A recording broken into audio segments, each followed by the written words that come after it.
আসসালামু আলাইকুম। আজকের এই ক্লাসটি হচ্ছে তোমাদের বাগধারার উপর এবং তোমাদের হচ্ছে বাগধারা থেকে কোনগুলো পড়বে এবং গুরুত্বপূর্ণ বাগধারা এই টপিক নিয়ে আজকের এই ক্লাসটি। তো ক্লাসটি করো এবং আমি তোমাদের পরীক্ষা আসার মতো যেসব বাগধারা আছে সেসব নিয়ে আমি ভিডিও আপলোড করব। ভিডিওটি আমি কয়েকটি পার্টে আপলোড করব। তো তোমাদের উচিত সবগুলো পার্ট দেখা। তো সবার আগে জানতে হবে স্বরেও দিয়ে যে বাগধারাগুলি নিয়ে পড়েন সেগুলো জানবো। তো এখানে ট্রিক্স হচ্ছে দেখো এই অকাল দিয়ে বেশ কয়েকটা বাগধারা আছে যা তোমাদের নার্সিং অ্যাডমিশন পরীক্ষায় খুবই গুরুত্বপূর্ণ। তো তোমরা বাগধারাগুলো লক্ষ্য রাখো। তো সবার আগে দেখবো অকাল পক্ষ এর অর্থ হচ্ছে স্ত্রী পাকা। তারপর হচ্ছে অকাল বোধন এর অর্থ হচ্ছে অসময় আবির্ভাব। আর অকালে বাদলা অর্থাৎ অপ্রত্যাশিত বাধা। ধরো হচ্ছে অকালে বৃষ্টি হলে অকালে বাদলা এটা বোঝায়। তুমি ইমেজটা দেখে বুঝতে পারবো যে অকালে বাদলা অর্থ অপ্রত্যাশিত বাধা। তারপর হচ্ছে অকাল কুষ্মাণ্ড এর অর্থ হচ্ছে অপদার্থ বা অকেজ। তারপর হচ্ছে অকাল কুসুম যার অর্থ হচ্ছে অসম্ভব জিনিস। অনেকেই বলে যে অকাল কুসুম প্রত্যাশা করা বোঝায়। তো এই জন্য অকাল কুসুম মানে হচ্ছে অসম্ভব জিনিস। তো তোমরা হচ্ছে এগুলো লিখে লিখে খাতায় পড়বে নোট করে।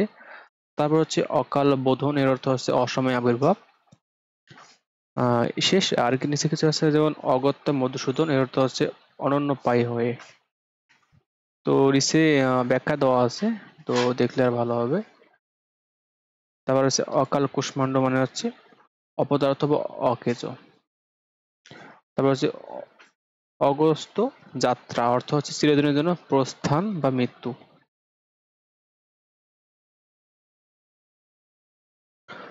তো তারপর হচ্ছে অকাল কুসুম এর অর্থ হচ্ছে অসম্ভব জিনিস। অকাল কুসুম অর্থ হচ্ছে অসম্ভব জিনিস। দেন আমরা দেখবো হচ্ছে আহ স্বরের দিয়ে কি কি ইম্পর্টেন্ট অক্ষর, তা হচ্ছে আকাশ, যেমন আকাশ ভেঙে পড়া এর অর্থ হচ্ছে বড় বিপদ। আকাশ ধরা এর অর্থ হচ্ছে বৃষ্টি বন্ধ হওয়া।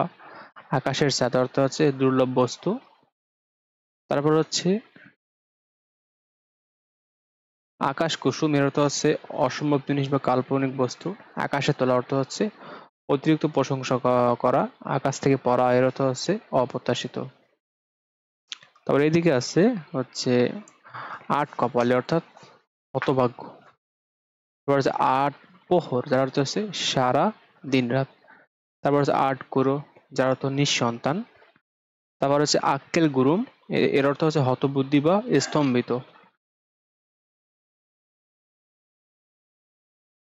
তারপর হচ্ছে আক্কেল সেলামি এর অর্থ হচ্ছে নির্বুদ্ধিত দণ্ড।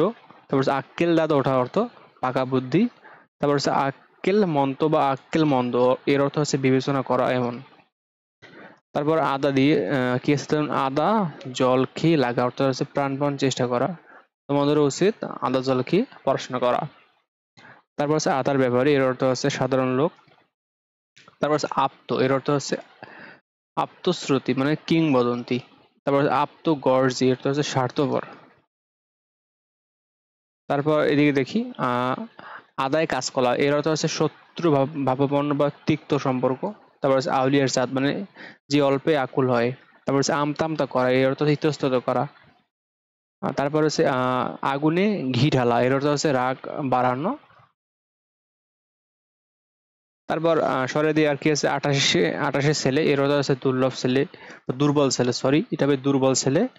তারপর আছে আগা পাঁচতলা এর অর্থ হচ্ছে আতন্ত বা আগা করা। তারপর এদিকে আছে যে আঙ্গুল ফুলে কলা গাছ এর অর্থ হচ্ছে হঠাৎ ধনী হওয়া। তারপর হচ্ছে আড়ি পাতা এর অর্থ হচ্ছে লুকিয়ে লুকিয়ে শোনা। ধরো এটা হচ্ছে লুকিয়ে লুকিয়ে শোনা, কারো কথা লুকিয়ে লুকিয়ে শোনাকে আড়ি পাতা বলা হয়। তারপর হচ্ছে আতি বিথি এর অর্থ হচ্ছে তাড়াতাড়ি। তারপর হচ্ছে আকুপ পাকু করা এর অর্থ হচ্ছে ছটফটানি। তারপর হচ্ছে আতে ঘা লাগা এর অর্থ হচ্ছে মনে ব্যথা দেওয়া।